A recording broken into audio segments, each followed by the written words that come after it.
ABC24 This Week starts right now. Hello, and thank you for joining us on ABC24 This Week. You are here for the real stories behind the big stories, and I'm Pepper Baker, your host. I hope you'll join us every Sunday at 9 a.m., 10:35 p.m., or by streaming 24+. All right, let's see who is at the table today. As always, ABC24 political analyst Otis Sanford. We have Deidre Malone from the Carter Malone Group and recent Aunties Unfiltered podcast star, as well as Sam Hardiman from the Daily Memphian. Thank you all so much for being here. Thank you. Thank you. All right, let's get to the topics. First, the latest on xAI, from the delay on building the wastewater treatment facility to the NAACP's lawsuit over pollution at the Southaven, Mississippi site. Second, a 17-year-old was shot and killed in an unauthorized senior skip day at Shelby Farms Park, which brings renewed calls on gun violence prevention. And then third, early voting started this week. Will this election season break turnout records? Plus, we will talk endorsements. Are they effective? But let's go back to number one. There are two major concerns with xAI: air pollution and water usage. There's a delay in building xAI's wastewater treatment facility. xAI broke ground on the gray water recycling plant or facility in October of 2025.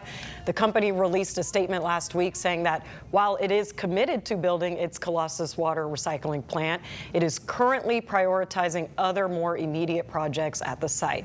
Memphis Mayor Paul Young stated that he had spoken to xAI representatives who were pushing to ensure xAI delivers on the commitments made to this community. Also this week, the NAACP filed a federal lawsuit against xAI for illegal pollution from unpermitted methane gas turbines in Southaven, Mississippi, which powers Elon Musk's AI chatbot, Grok. The Southern Environmental Law Center and Earth Justice are representing NAACP and are asking the court to declare xAI has violated the Clean Air Act, force xAI to stop operating unpermitted turbines at its Southaven facility, order xAI to install the best available control technology on the power plant, and lastly, assess financial penalties to xAI for every day it violated federal law. We do have the xAI beat reporter with us, Sam Hardiman. Now, I read your article, and you wrote the first opening line was about how people worried about the water since xAI came to town. And you said, quote, they worried about how a massive data center would treat the Memphis Sand aquifer, the drinking water supply so beloved it inspired a beer. So I thought that was quite interesting. I want to ask you, so how much water does xAI's data centers use, and how does that exactly impact the aquifer? Yeah, so right now what we have is we have good data from its first Memphis data center, which is Colossus at 3231 Pollard Lowry Road. And as of October of last year, which is the latest data I have, and this is from its MLGW bills, it was pulling about 350,000 gallons of water a day, which, oh wow, which is a big number. A day. A big number, but it is not. That it's not TVA's Allen Combined Cycle Plant, which is more than 1 million a day, and it's also far less than what was projected before xAI came here. When xAI came to town, it was projected to be 1.1 to 1.2 million a day. It has never reached that point, okay? And so that's first, and that's a real thing. But at the same time, this is hundreds of thousands of gallons of water a day, and it's fresh drinking water, which is coming out of the Memphis Sand aquifer. So every gallon that anybody pulls today out of the Memphis Sand aquifer, whether it's you, me, or xAI, we're pulling a lot more than us, is water that someone's not going to have in future generations. Right. And so that is why it matters to the aquifer, because there's plenty of water for us right now today. It's a matter of, this is not a renewable resource. It takes, when it rains, yes, it's going to get replenished the aquifer, but that takes a long time, and we don't really fully understand that process. Okay, Deidre, I want to ask you, as being a former elected official, so Memphis Mayor Paul Young's stance, pushing to ensure xAI delivers on the commitments made to the community. How do you do that? How do you hold xAI accountable for something like this? Well, I think, Mayor Young has talked to the xAI folk, and he's trying to hold them accountable. I mean, he always has a legal way to do it if they say that that's not the priority for them, and I think that's what they're saying. I think they're saying the priority for them is to build out that second data center in Southaven and get that up and running. But for us, the priority is to make sure that we get this water treatment center.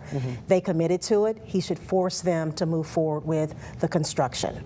So legally, if they don't honor their commitment, he always has a legal outlet. Okay. Maybe. Maybe.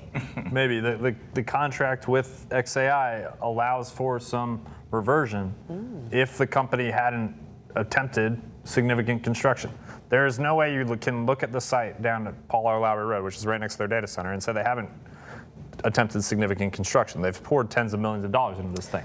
They just stopped pouring tens of millions of dollars into But Sam, it. at the end of the day, the mayor's responsibility is to the people Absolutely. of Memphis, right? And so for him, if this is a priority for the citizens of Memphis, then it's his responsibility to force their hand, quite frankly. Yeah, but then there's also the fact that they buy water from MLG&W today. Okay, there's no guarantee they have to keep doing that. They can go to the Shelby County Groundwater Control Board and just get their own well, which many other companies do, and just drill water and not pay anybody for it.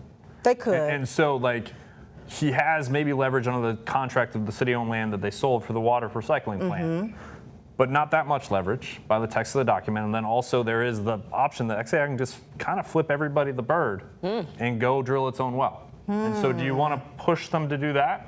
Or do you want to at least keep them buying from LG&W in the meantime? Well, and raise their water rates? I think those are excellent points, but I also think there's a level of commitment that they made when they decided to come here, and they should honor it. Yeah. And one person who's touted xAI is Ted Townsend, I will say, the chamber president and CEO, or, you know, will be, or on leave or whatnot. Does he bear any responsibility? Well, I think he's created a team in the chamber to try and work with xAI. I don't know if he bears any responsibility, but I know he's worked closely with them. Okay. I want to ask about the NAACP lawsuit here, Otis. So, you know, we saw similar legal action play out in Southwest Memphis on the first site. So will this end differently, or are we is it the same outcome, you know, expected? Well, it's hard to say. I mean, obviously, it's a federal court case. I assume it's in federal court in Oxford House. It's the Northern District. So, yeah, Northern District. Which is Oxford House. Right. And it depends on just how they make their arguments to the judge. Are they looking for a restraining order? I don't know that they are. I mean, I'm saying that they are. Lawsuits are always tricky, and you never know what a judge is going to do. But what it has done is give further ammunition to protesters who have been protesting xAI all along to say, I told you this is not a safe operation. They are playing fast and loose with the environment, and it's not just me saying it, it's other organizations saying it. And then now they are doing that on two fronts. They're doing it on the pollution, but they also are doing it on the water. I mean, is it safe to say fast and loose with the environment when you're just pulling water from the aquifer? Many companies do that every day in the tens of thousands of gallons. It's common practice in Memphis, Tennessee. Is everyone being fast and loose with the environment then? Well, I'm just saying what the protesters are saying here. Well, and the NAACP is saying it's really it's, you know, what's going into the air. So, you know, and the residents in the area believe that it's pollution. And so that's the NAACP's position. You know, do you have the permit to move forward with this? You don't have that yet. Yes, they do. They do? Yeah, they have an air emissions. They have the ability to construct. Do they have all of their permits? They to build their permanent power plant, which they are building. They have an air emissions permit to begin construction. What they don't have, and what the NAACP is arguing in their lawsuit, is the 27 turbines that exist that Mississippi regulators have signed off on. What is being argued in that lawsuit is that should never have happened, that the regulator should not have given them an exemption to operate these turbines. There is no doubt that those turbines are polluting. Okay, there's no doubt that the xAI will be a long-term polluter in Memphis, Tennessee. The conditions of its air permit set that out and are clear. It's just a matter of, did regulators in Mississippi do the right thing? And are you going to be able to prove that xAI, when you have a letter from regulators that is cited in that complaint saying you can go ahead, is xAI going to be proven that they violated the law if a regulator says in a letter to them? I mean, good faith matters in these sort of things. Well, again, Sam's making some good points. Yeah. I gotta great say. points here. All I'm saying is that the protesters and the opponents are out there for a reason. And that reason is they are just not convinced. And I'm not one of them, but I do know what they are saying. And they are saying that this is not safe for me. And it's not just people in Memphis. Yes, the state of Mississippi's regulators and even the governor and everybody else in officialdom down there, they are all in on xAI.